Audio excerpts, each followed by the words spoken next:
রমজান হলো ইসলামের একটি স্তম্ভ। বিশ্বের কোটি কোটি মুসলমানের কাছে পবিত্র এই মাস, যে মাসে তারা আল্লাহর সন্তুষ্টি লাভের উদ্দেশ্যে সারাদিন উপবাস করে থাকেন। এই মাসে রোজাদার ব্যক্তিরা তাদের মন, শরীর এবং আত্মাকে পরিশুদ্ধ করার এবং আল্লাহর নৈকট্য লাভের উদ্দেশ্যে ভোররাত থেকে সন্ধ্যা পর্যন্ত খাবার ও পানীয় থেকে বিরত থাকেন।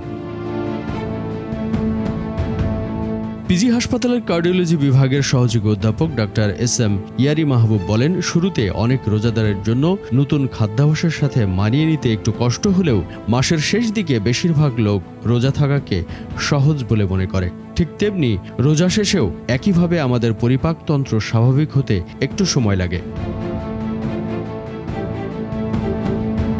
তবে রমজানের শেষে ঈদ ও ঈদ পরবর্তী দিনগুলি অনেক সময় অনভিপ্রেত স্বাস্থ্য ঝুঁকি তৈরি করতে পারে, কারণ অনেকেই এক মাস বিরত থাকার পরে এ সময়ে অতিরিক্ত খাদ্য ও পানীয় গ্রহণ করার লোভ সামলাতে পারে না। এটি তাদের শারীরিক, মানসিক এবং আধ্যাত্মিক স্বাস্থ্যের জন্য নেতিবাচক ফলাফল বয়ে আনতে পারে বলেও জানান ডাক্তার মাহবুব।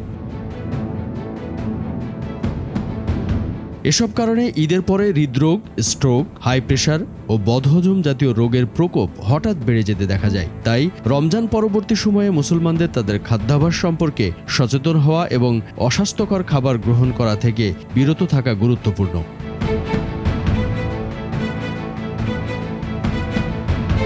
রমজানের মূল নীতিগুলির মধ্যে একটি হলো আত্মসংযম ও শৃঙ্খলা, এবং এই নীতিটি রমজান পরবর্তী সময়েও মনে রাখা উচিত বলে জানান ডাক্তার মাহবুব।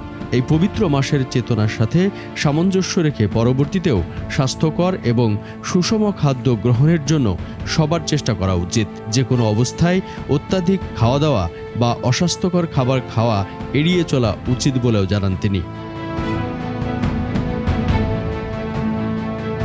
তিনি বলেন, এটা মনে রাখা গুরুত্বপূর্ণ যে রমজান মাসে শরীর দীর্ঘ সময়ের জন্য উপোস অবস্থায় থাকে এবং নিয়মিত খাদ্যাভ্যাসের সাথে খাপ খাওয়াতে পরিপাকতন্ত্রের জন্য কিছুটা সময় লাগতে পারে। তাই হঠাৎ করে বেশি পরিমাণে ভরপেটে খাওয়া একদম উচিত নয়। উপরন্তু ঈদের পরে 6 দিন ও পরের সপ্তাহে 2 দিন নফল রোজার বিধান এটাই ইঙ্গিত করে যে ঈদের মাধ্যমে রমজানের খাওয়া দাওয়ার সংযম একেবারেই শেষ হয়ে যায় না, বরং এই অভ্যাস পরবর্তী মাসগুলোতেও স্বাস্থ্যকর জীবনযাপনে উপকারী হতে পারে। ধীরে ধীরে নিয়মিত খাবার পুনরায় চালু করার পাশাপাশি খাদ্যের গুণমানের দিকেও মনোযোগ দেওয়া গুরুত্বপূর্ণ। ফলমূল, শাকসবজি, বিন বা গোটা শস্য এবং চর্বিহীন প্রোটিনের মতো পুষ্টিগুণ সম্পন্ন খাদ্যগুলিকে অগ্রাধিকার দেওয়া উচিত বলেও জানান ডাক্তার এস.এম. ইয়ারি মাহবুব। নিউজ ডেস্ক, ভোরের কাগজ।